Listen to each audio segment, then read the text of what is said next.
I want to talk to you today about the power of letting go. We all go through disappointments and setbacks and things that we don't understand. Maybe you prayed for a loved one, but they didn't get well. Or maybe you worked hard for a promotion, but you didn't get it. You stood in faith for a relationship, but it didn't work out. One of the best things you can do is release it. Let it go. If you go around dwelling on it, wondering why this didn't work out, why my loved one didn't get healed, why I didn't get that promotion, all that's going to do is lead to bitterness, resentment, self-pity. Before long, you'll be blaming others, blaming yourself, maybe even blaming God. You may not have understood it. It may not have been fair, but when you release it, it's an act of your faith. You're saying, God, I trust you.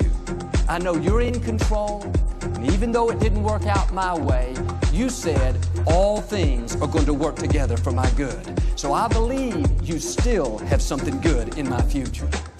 There's power in letting go. Not letting go of your dreams. Don't let go of your promises. Let go of the frustration of having to have it your way. Take your hands off the wheel and say, okay, God, I'm going to let you drive. You know the best path for my life.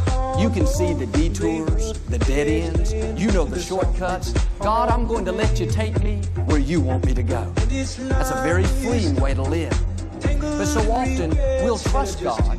We'll stay in faith as long as God does it our way. We've got to be willing to let go. Maybe something didn't work out your way. Instead of being frustrated, why don't you have a bigger view? Maybe God has something better in store.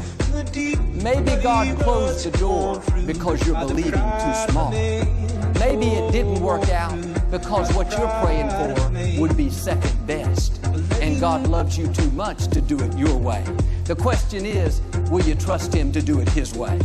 Will you take your hands off the wheel and let Him do the driving?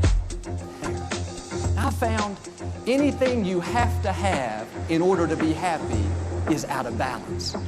If you have to have that house, you have to have that promotion, you have to meet that person, you're putting too much emphasis on it. And it's good to have dreams. It's good to have goals, to stand in faith, to be determined. But you have to be mature enough to put that dream on the altar and say, God, this is what I want. This is what I'm praying and believing for. But God, you know what's best for me. And if it doesn't happen my way, on my timetable, I'm not going to get bitter and be frustrated. God, I trust you. My life is in your hands.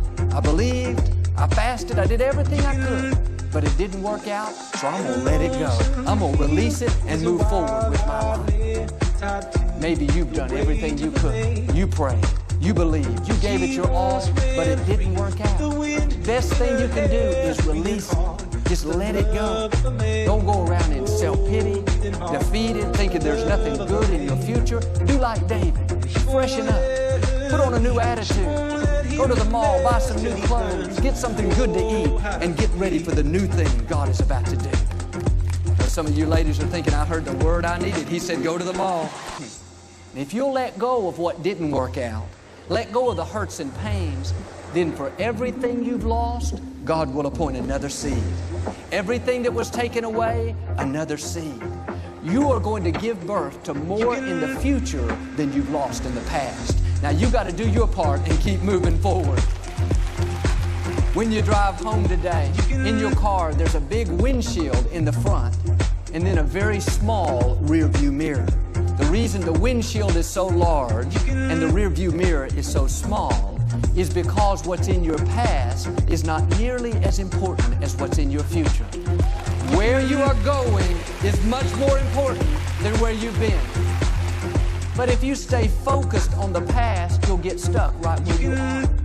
Listen, if one dream has died, dream another dream. God has appointed another seed.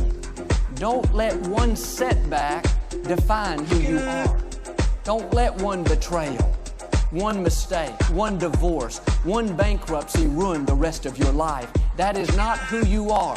That is just another step on the way to your divine destiny. Now let it go and step into the new beginning God has in store. Bottom line is you have to quit mourning over something that you cannot change.